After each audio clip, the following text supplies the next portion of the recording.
Saa hii tunapoteza jeune mwa. Voilà, saa hii tunapoteza mtu. Tuliwaachia muda ya masikukuu, hawapendake kwanza kusikia wamewatosha mbalabala, wenyewe wanaona vibaya. Un grave accident de circulation impliquant un camion a causé une mort sur les champs ce mercredi 24 décembre 2025 avant midi à la galerie Takenga, non loin de la galerie Jolie dans la ville volcanique de Goma. La victime était mineur d'environ 15 ans, vendeur ambulant de sacs en caoutchouc. Selon les témoignages recueillis sur place, l'adolescent n'a pas réussi à s'échapper au moment de l'accident et a succombé sur les champs. Les témoins oculaires présents sur les lieux sont revenus en détail sur les circonstances dans lesquelles ce drame s'est produit. Aksida ilifika na wakati aksida inafika tulikuwa tunasimama pembeni na wamama wa kufanya biashara ya solde. Sasa tunaona gari inakuya, peut-être à cause ilikuwa système de freinage kama ilikoroga na hydraulique, basi gari tukekia ona inapatikana pembeni. Ila tunahusika sana sababu hii ni periode ya wamama kujitafutia na kujipiganishia, kutafuta riziki kidogo na bengine kupita njiani. Sasa tunakuwa tuna shida tu kidogo. Mtu mmoja amepata shida hapa ya ajali, alikuwa kijana wa umri wa miaka 15 na amepoteza maisha.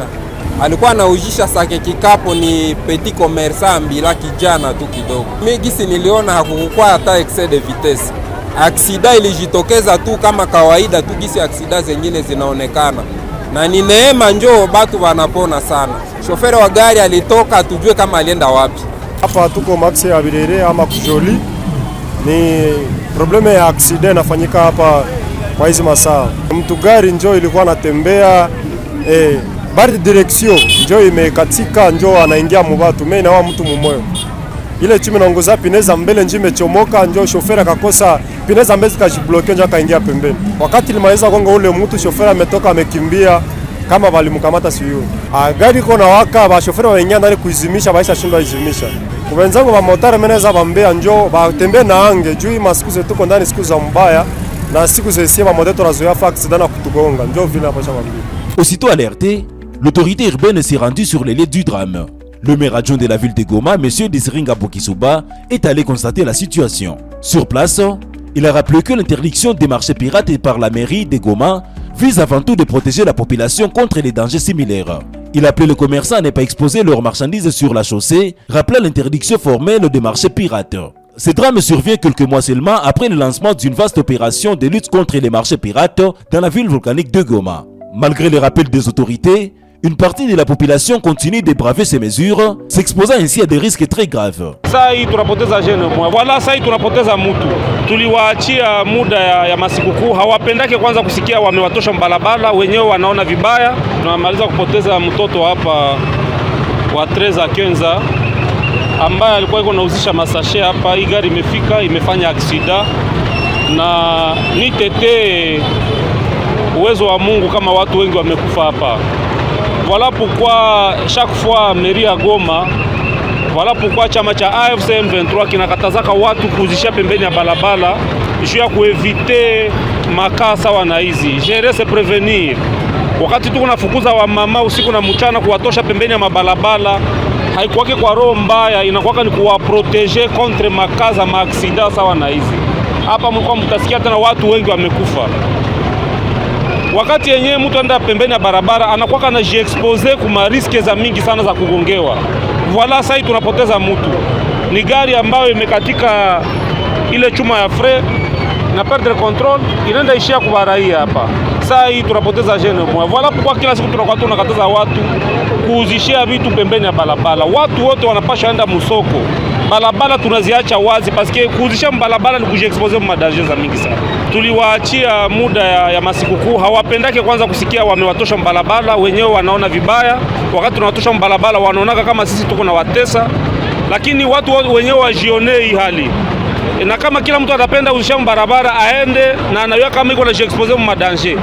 Sisi kama leta hatuwezi kuwaruhusu kwenda uzisha mbalabala. Paske wakati wenda uzisha mbalabala ni kujiexpose. Tumefika hapa, il y avait des problèmes au marché, tumeaménager ma marché. Ma marché ziko tayari. Tuliambia watu waende musoko lakini watu hawapendi kusikia. Et voilà maintenant ma conséquence je zinaanza tokea. C'est quelque chose vraiment qui est très déplorable je sais même pas comment dire. Kwa sasa ni ule mtoto moya na mabitu fulani hapo ambao watu walikuwa mbalabala hapa, mabitu fulani ambao imeharibika, lakini ni ule mtu mmoja amefariki kwa sasa. Selon le gouvernement congolais, une ligne rouge aurait été franchie dans l'est de la République démocratique du Congo. Selon un communiqué officiel rendu public à Kinshasa, le gouvernement de la République démocratique du Congo dit exprimer sa vive préoccupation face aux marches forcées imposées aux populations civiles dans plusieurs localités de l'est de la République démocratique du Congo sous occupation rwandaise, selon toujours les autorités de Kinshasa. Selon le même communiqué, ces marches auraient été organisées par les éléments du M23 agissant aux côtés des forces de défense rwandaises, notamment à Uvira le 16 décembre, à Kamanyola le 19 décembre, à Goma le 22 décembre, ainsi qu'à Bukavu et à Sake le 23 décembre 2025.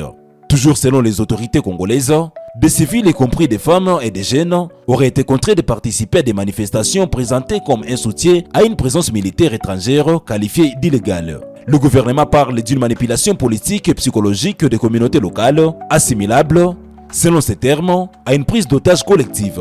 Selon Kinshasa, utiliser les populations congolaises comme boucliers humains ou comme instruments de propagande constituerait une atteinte grave à la souveraineté nationale et à la dignité humaine.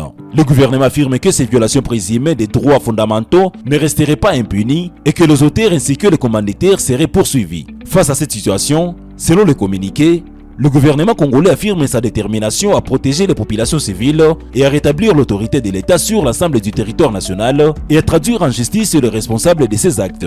Enfin, selon Kinshasa, le gouvernement salue la résilience des populations de l'Est de la République démocratique du Congo et appelle à l'ensemble des Congolais à rester vigilants, solidaires et confiants des institutions nationales ainsi que des forces armées de la République démocratique du Congo engagées dans la défense du territoire et la recherche d'une paix durable. À l'est de la RDC, la situation sécuritaire reste préoccupante, notamment dans la ville d'Uvira, dans la province du Sud Kivu. À Kinshasa, les députés nationaux du Sud Kivu ont rencontré la première ministre Judith Suminwa Tuluka et ont reçu des assurances du gouvernement concernant les soutiens aux forces armées de la République démocratique du Congo et aux combattants Wazalendo engagés sur le terrain. Les députés ont également exprimé leurs inquiétudes face à ce qu'ils appellent les tentatives de manipulation de la population et réaffirmé leur fidélité aux institutions et au processus démocratique.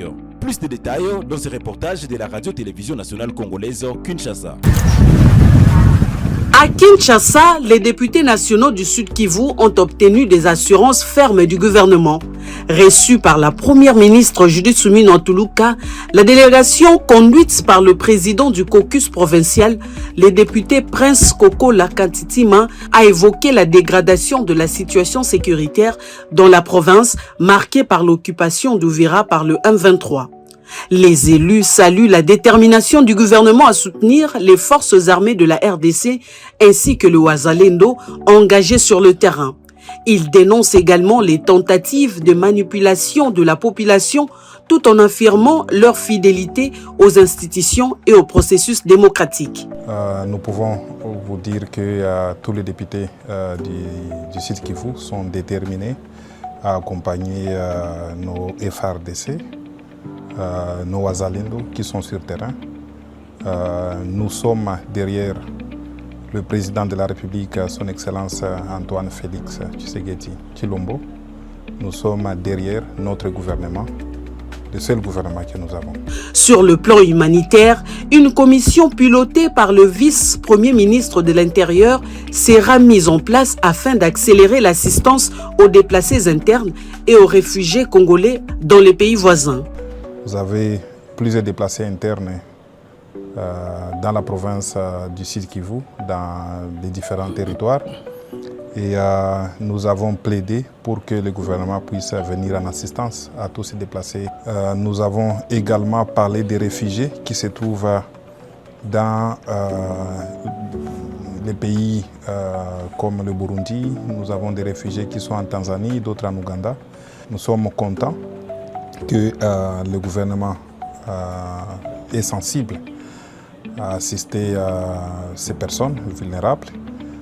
Nous sommes contents parce qu'il y a une commission qui est mise en place, présidée par le VPM de l'Intérieur, qui regarde déjà ces questions-là.